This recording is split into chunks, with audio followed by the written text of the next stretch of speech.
Hello दोस्तों, तो अगर आपने UP triple S C PT 2022 का फॉर्म डाला है तो फिर ये वीडियो आपको पूरा देखना चाहिए, क्योंकि अगर आप पीटी में अच्छा स्कोर नहीं करते हैं तो फिर आने वाली वैकेंसी में या तो आप अप्लाई नहीं कर पाएंगे, अगर आप अप्लाई कर भी दिए तो कट ऑफ से बाहर हो जाएंगे। ये सब आप देख लिए हैं लेखपाल वाली वैकेंसी में, तो इसलिए आपको पीटी में ही अच्छा स्कोर कर लेना है। इसके और भी फायदे हैं, क्योंकि अगर आप पीटी के लिए अच्छी तैयारी कर लेते हैं, अच्छी बुक लिस्ट सॉर्ट कर लेते हैं पहले से ही, तो आप आने वाली जो वैकेंसी हैं जो कि मेंस या पीटी के थ्रू होंगी तो उनमें भी आपकी तैयारी अच्छी रहेगी और आप लगभग थोड़ा बहुत मॉडरेट करके आप उस चीज़ को पढ़ सकते हैं, तो आप एग्जाम क्लियर कर पाएंगे। अगर आपकी पहले से तैयारी वीक रहेगी तो आप अच्छे से चीज़ों को कर नहीं पाएंगे, मैनेज नहीं कर पाएंगे और आप फिर एग्जाम क्लियर नहीं कर पाएंगे। तो मैं आपको कुछ चीज़ें बताने वाला हूँ इस वीडियो में। अच्छी बुक लिस्ट बताऊँगा, अच्छी रणनीति बताऊँगा और कई सारी ऐसी टिप्स बताऊँगा जिससे कि आप एग्जाम क्लियर कर पाएंगे। ठीक है, अब क्योंकि मैंने 2021 का पीटी का एग्ज़ाम दिया था तो आप उसका मेरा स्कोर कार्ड देख सकते हैं। मैं आपको दिखाता हूँ, पीछे समझाता हूँ और फिर मैं उस बिहाफ में आपको बताऊँगा कि आपको कौन कौन सी बुक लेनी चाहिए। ठीक है, अब आप देख सकते हैं इसमें मेरा जो नॉर्मलाइज स्कोर था वो था 81.48 करके था और जो मेरा परसेंटाइल था वो 99.28 करके परसेंटाइल था, जो कि मेरे लिए ठीक ठाक था क्योंकि मैं सभी एग्जाम में क्वालिफाई कर पा रहा था। जब लेखपाल की वैकेंसी निकली उसमें मैं आसानी से कर गया।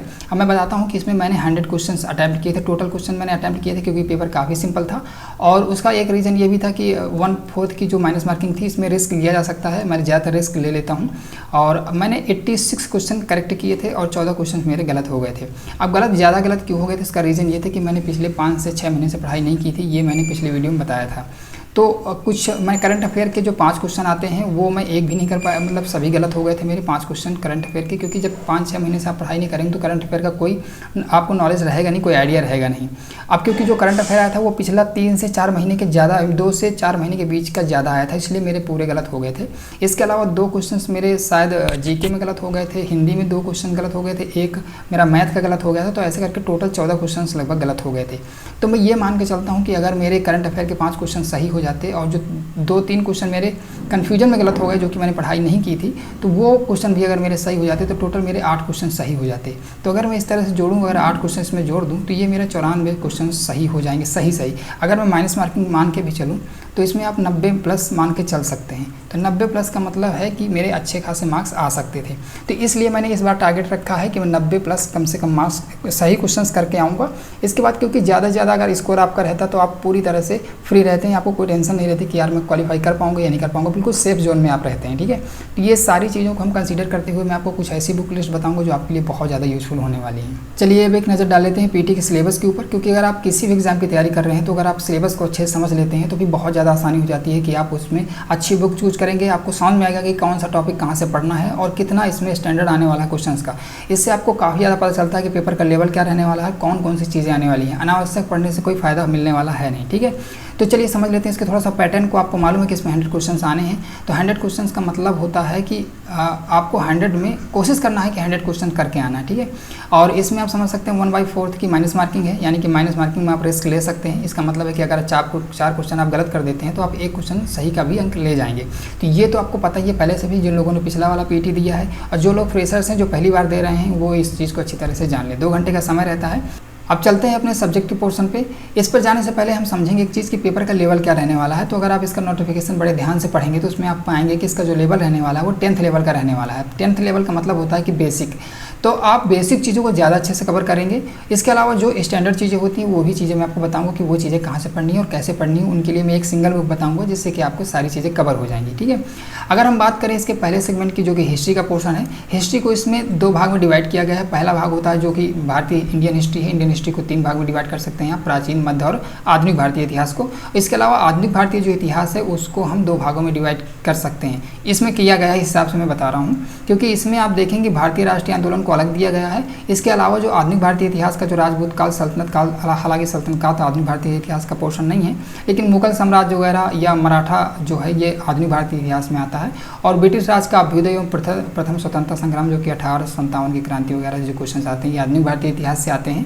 तो ये कुछ पोर्शन इसमें भी दिया गया है आधुनिक का। और बाकी जो भारतीय राष्ट्रीय आंदोलन है जिसको हम 1885 यानी इंडियन नेशनल कांग्रेस की स्थापना से लेकर हम 1950 तक का जो पढ़ते हैं वो आता है हमारा भारतीय राष्ट्रीय आंदोलन के अंतर्गत। ठीक है, तो आप हिस्ट्री को 2 भागों में डिवाइड करके ही पढ़िएगा। पहला तो ये नॉर्मल हिस्ट्री है और सबसे ज़्यादा आपको फोकस करना भारतीय राष्ट्रीय आंदोलन पे, जो कि 1885 से लेकर 1950 तक का पोर्शन है। ठीक है, तो इसमें मैं आपको बता दूं कि क्या क्या चीज़ें कवर करनी है।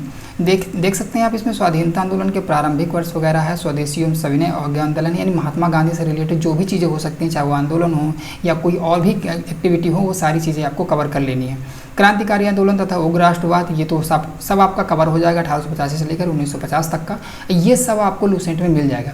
तो यानी कि आपको लूसेंट की बुक जो आपको पढ़नी ही पढ़नी, क्योंकि बहुत अच्छी ऑथेंटिक बुक है और बहुत ही अच्छी बेसिक बुक है जीके के लिए, ठीक है। तो ये तो एक बुक हो ही गई। इसके अलावा मैं आपको रिवीजन के लिए ज़रूर बताऊंगा कि आपको पूरा ये सिलेबस रिवाइज कहाँ से करना है, ताकि आपका बेसिक के साथ साथ थोड़ा सा मॉडरेट लेवल का भी कवर हो जाए, ठीक है। अगला सब्जेक्ट है हमारा ज्योग्राफी का। ये बहुत ज़्यादा इंपॉर्टेंट है, तो इसको थोड़ा ध्यान से समझिएगा। ये लूसेंट से कवर नहीं होगा, क्योंकि लूसेंट में टोटल फैक्ट दिया हुआ है, और जो ज्योग्राफी होती है वो रटने का सब्जेक्ट नहीं होता है, वो समझने का सब्जेक्ट होता है। तो लूसेंट तो आप पढ़ ही लीजिएगा, क्योंकि उसमें तो क्वेश्चन जो दिए हैं तो दिए ही हैं। लेकिन इसके अलावा अगर आपको इसको डिटेल से कवर करना है, अगर आप चाहते हैं कि आपको बार बार ये चीज़ें रटनी न पड़े और आप आने वाले एग्जाम के लिए भी इसको यूज़ कर सके, तो आप परीक्षावाणी की बुक ले लीजिएगा। परीक्षावाणी की इंडियन ज्योग्राफी, वो बहुत अच्छी बुक आती है, उससे आपके कॉन्सेप्ट भी क्लियर हो जाएंगे और आपको बार बार चीज़ें रटनी नहीं पड़ेंगी। लूसेंट से आपको टोटल रटना पड़ेगा और आपके कॉन्सेप्ट भी क्लियर नहीं होंगे। ज्योग्राफी के सब्जेक्ट आप जानते ही हैं कि वो रटने का नहीं होता, ये चीज़ मैं बता ही चुका हूँ आपको। तो आपकी सारी चीज़ें आप इंडियन ज्योग्राफी आप परीक्षावाणी से ही कवर करिएगा, तो आपको बहुत ज़्यादा बेनिफिट मिलने वाला है, ठीक है। ये सारी सब्जेक्ट उसमें, वो सारे टॉपिक उसमें आपको अच्छे से मिल जाएंगे। इसके अलावा अगर हम बात करें विश्व भूगोल की, यानी वर्ल्ड ज्योग्राफी की, तो इसके लिए आप लूसेंट ही पढ़ लीजिएगा। लूसेंट में जो न दिया हुआ है उतना सफिशिएंट है, इससे बाहर क्वेश्चन नहीं आएगा। एक आध क्वेश्चन आता है वर्ल्ड ज्योग्राफी से, वो आपका लूसेंट से कवर हो जाएगा, ठीक है। अगर लूसेंट से कवर नहीं होगा तो जो बुक मैं रिवीजन के लिए बताऊँगा उसमें कवर हो जाएगा। तो आपको ज्योग्राफी के लिए परीक्षावाणी जरूर ले लेना है। इंडियन ज्योग्राफी थोड़ा सा लेंदी है, थोड़ा समय लगेगा, लेकिन ये चीज़ें आपकी सारी कवर कर देगी। इसके अलावा अगर हम बात करें भारतीय अर्थव्यवस्था की, तो इसके लिए आपको लूसेंट ही पढ़ना है। लूसेंट से सारी चीज़ें कवर हो जाएंगी, और इसमें थोड़ा सा करंट अफेयर का पोर्शन ज़्यादा आता है, तो वो करंट अफेयर से कवर होगा। मैं बताऊंगा करंट अफेयर में क्या क्या चीज़ें पढ़ना है, ठीक है। तो ये लूसेंट ही कवर करना है, इसमें सारे टॉपिक मिल जाते हैं लूसेंट में, तो ये अर्थव्यवस्था उससे कवर हो जाएगी।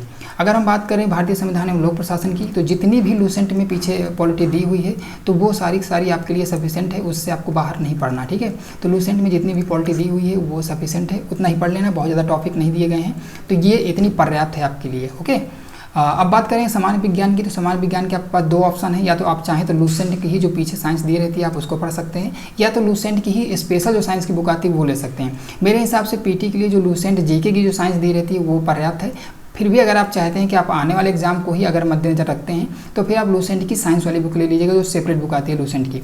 अब देखिए, लूसेंट की 3 बुकें आती हैं जो बहुत ज़्यादा इंपॉर्टेंट है, उनको आपको रखना ही रखना है। लूसेंट की पहली जो आती है वो आती है जीके की बुक, वो बहुत ज़्यादा इंपॉर्टेंट है। दूसरी आती है हिंदी की बुक, और तीसरी जो आती है साइंस की बुक। तो ये आपके पास ये तीनों बुकें होनी ही चाहिए लूसेंट की। मेरे पास भी हैं और आपको ये जरूर ले लेनी चाहिए, ठीक है। तो इनसे आपकी सामान्य विज्ञान की जो जरूरत है वो पूरी हो जाएगी। इसके अलावा बात करें हम प्रारंभिक गणित की, तो प्रारंभिक गणित में जितना भी टॉपिक दिए गए हैं वो RS अग्रवाल से कवर हो जाते हैं। आपको पूरी बुक नहीं पढ़नी है। अगर ये बुक आपके पास नहीं है तो परचेस कर लीजिएगा, क्योंकि ये आने वाले एग्जाम में भी आपको यूज़ कर सकते हैं आप इसको। इसके अलावा इसमें सारे के सारे टॉपिक बहुत अच्छे से मिल जाते हैं, बहुत बेसिक मैथ इसमें दी रहती है। अब बहुत सारे लोग ये पूछते हैं कि क्या हम राकेश यादव से पढ़ सकते हैं? भाई वो SSC के लिए डिज़ाइन है, वो बहुत ज़्यादा स्टैंडर्ड लेवल की उसमें मैथ होती है, तो वो चीज़ें आपको पढ़ने की जरूरत नहीं है, ठीक है। तो आप सिर्फ RS अग्रवाल से या SD यादव से 2 बुकें हैं, आप इनसे कवर कर सकते हैं। यही टॉपिक आप कवर करिएगा, यही चैप्टर, पूरी बुक पढ़ने की जरूरत है नहीं, ठीक है। तो ये हो गया आपका गणित का, मैथ का जो पोर्सन है वो कवर हो जाएगा। समान हिंदी के लिए लूसेंट की आपको हिंदी पढ़ लेना है, उससे कवर हो जाता है, बहुत अच्छी बुक है, उससे सब कुछ कवर हो जाएगा। और कुछ हिंदी के लेने की ज़रूरत नहीं है। कुछ लोग आदित्य पब्लिकेशन लेते हैं, वो अलग चीज़ है, आप पढ़ना चाहें तो पढ़ सकते हैं, लेकिन मेरे हिसाब से ये बुक आपके लिए मोर देन सफिशिएंट है, इससे अलावा आपको नहीं लेना चाहिए, ओके। अब बात करें हम समान अंग्रेजी की, तो समान अंग्रेजी के लिए कोई स्पेसिफिक बुक आपको नहीं लेनी है। अगर आपके पास कोई 10th लेवल की ग्रामर की बुक पड़ी हुई है तो आप उसी से कवर कर सकते हैं। इसमें कुछ बहुत ज़्यादा नहीं आता है, 5 क्वेश्चन आते हैं। इसमें जो अंग्रेजी ग्रामर के जो क्वेश्चन आते हैं वो एंटोनिम्स आता है, सिनोनिम्स आता है और 1 वर्ड सब्स्टिट्यूशन आते हैं। इसके अलावा एक पैराग्राफ आएगा, उससे आपको क्वेश्चन के आंसर देने हैं, बहुत ही सिंपल रहता है। उससे आपको 5 क्वेश्चन से ऊपर आने नहीं है, तो ये आपको नॉर्मल किसी भी 10th लेवल ग्रामर की बुक से कंप्लीट हो जाएगा। वहीं बात करें हम रीजनिंग की बुक के लिए, तो रीजनिंग के लिए आप अरिहंत पब्लिकेशन की बेसिक वाली बुक ले सकते हैं, बहुत अच्छी बुक है। और आप मास्टर रीजनिंग मत लीजिएगा, क्योंकि वो बहुत ही लेंदी है और वो इतनी आपको ज़रूरत है नहीं। तो अरिहंत पब्लिकेशन की रीजनिंग की बुक बेसिक वाली ले लीजिएगा, उसका भी रिव्यू पड़ा हुआ है। या आप कोई और बुक ले सकते हैं बेसिक रीजनिंग के लिए, कोई दिक्कत नहीं होने वाली है। रीजनिंग के सब चैप्टर सेम होते हैं और बहुत इतना टफ आता नहीं है, ठीक है। तो आप रीजनिंग के लिए कोई भी बुक ले सकते हैं, लेकिन मैं रिकमेंड करता हूँ कि आप अरिहंत पब्लिकेशन के ले लीजिएगा। आपको 100-125 की बुक पड़ेगी और अच्छी रहती है इसलिए। ठीक है। करंट अफेयर के लिए मैं आपको बताऊंगा, करंट अफेयर के लिए आपको सिर्फ 2 बुकें लेनी है।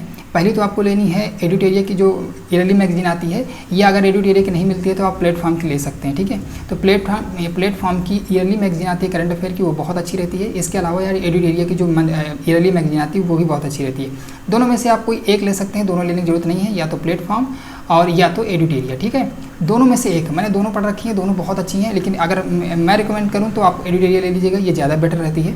अगर ये नहीं मिलती है तो प्लेटफॉर्म भी ठीक है, बहुत अच्छी है, इक्विवेलेंट है दोनों, ठीक है। इसके अलावा जो तीसरी बुक लेनी, इनमें से एक ही लेनी है, ठीक है। जो दूसरी बुक लेनी है वो लेनी है आपको घटना चक्र की। घटना चक्र की एक बुक आती है आर्थिकी करके, 1 साल में 1 बार आती है, वो बहुत ज़्यादा अच्छी बुक रहती है। उसमें आपको पूरा क्रॉप डेटा मिल जाएगा, मिनरल्स डेटा मिल जाएगा, पूरा बजट मिल जाएगा, और भी जो भी इकोनॉमिक एक्टिविटी होती है उनसे संबंधित जितने भी क्वेश्चन हो सकते हैं वो मिल जाते हैं उसमें।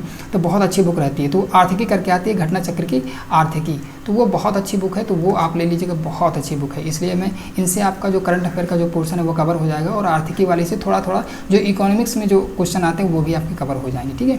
तो आपको करंट अफेयर के लिए 2 ही बुक लेनी है, इसके अलावा तीसरी बुक नहीं लेनी है। समाज जागरूकता, ये आपका लूसेंट्स के पीछे से ही कवर हो जाएगा। लूसेंट के भी जो पीछे मिसलेनियस का पोर्शन दिया रहता है उससे आपकी कवर हो जाएगी, कोई और बुक लेने की आपको आवश्यकता नहीं है, ओके। तो इससे आपका कवर हो जाएगा, ठीक है। इसके अलावा अगर हम बात करें ये जो 13, 14, 15 में दिया अपठित गद्यांश का, ये आपका लूसेंट हिंदी से ही कवर हो जाएगा। लूसेंट हिंदी में पीछे दिया रहता है। ग्राफ और व्याख्या और विश्लेषण, ये दोनों DI के क्वेश्चन हैं जो कि आपके मैथ के या आशुगुणा से या SD यादव से कंप्लीट हो जाएंगे, ठीक है। तो परेशान होने की जरूरत नहीं है, दोनों ही बहुत ही सिंपल आते हैं। तो ये सारा का सारा चीज़ें आपकी कवर हो जाएंगी। अगर इसको मैं समराइज़ करूँ तो आपको सिर्फ 3-4 बुकें लेनी है, और उसके अलावा मैं आपको बताऊंगा कि रिवाइज़ किससे करना, ठीक है। रिवीजन के लिए आपको मैं जो बुक बताने वाला हूँ वो बहुत अच्छी बुक है। आप चाहें तो उनमें से कोई एक ले सकते हैं। परीक्षावाणी की एक ऑप्शनल करके आती है, या तो वो लगता है GK की बुक आती है परीक्षावाणी की, समान अध्ययन की, या आप जो 1 लाइनर आती है तो वो ले सकते हैं। तो या तो 1 लाइनर या तो आप ऑप्शनल वाली, 2 में से कोई एक बुक ले सकते हैं। दोनों ही अच्छी बुक है। ऑप्शनल वाली ले लेंगे तो उससे आपकी प्रैक्टिस हो जाएगी। 1 लाइनर वाली जो लेंगे तो उसमें आपको पढ़ना पड़ेगा, रटना पड़ेगा, ये थोड़ा सा इसमें ड्रॉबैक है, लेकिन मेरे हिसाब से ऑप्शनल वाली ज़्यादा बेटर रहेगी, उससे आपकी प्रैक्टिस भी हो जाएगी, ठीक है। तो ये हो गया रिवीजन के लिए। अगर मैं इसको पूरे समराइज़ करूँ कि कौन कौन सी बुक लेनी चाहिए, तो आपको लूसेंट की GK वाली बुक लेनी चाहिए, ठीक है। इस लूसेंट की तीनों ले लेना है आपको, GK वाली, हिंदी वाली, साइंस वाली। साइंस चाहे तो आप इसी से कवर कर सकते हैं PT के लिए, लेकिन आने वाली वैकेंसीज़ के लिए आपको साइंस से ही कवर करना पड़ेगा, ठीक है। तो साइंस हो गई।